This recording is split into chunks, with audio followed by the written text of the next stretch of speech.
মানুষ চিনতে ভুল করেছি আমারে জীবনে, নিজের কপাল পুড়ছি নিজেই দোষ দেব কারে।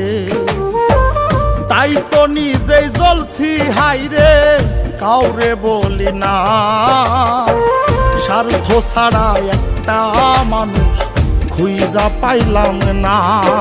আমি স্বার্থ ছাড়া একটা মানুষ খুঁজা পাইলাম না।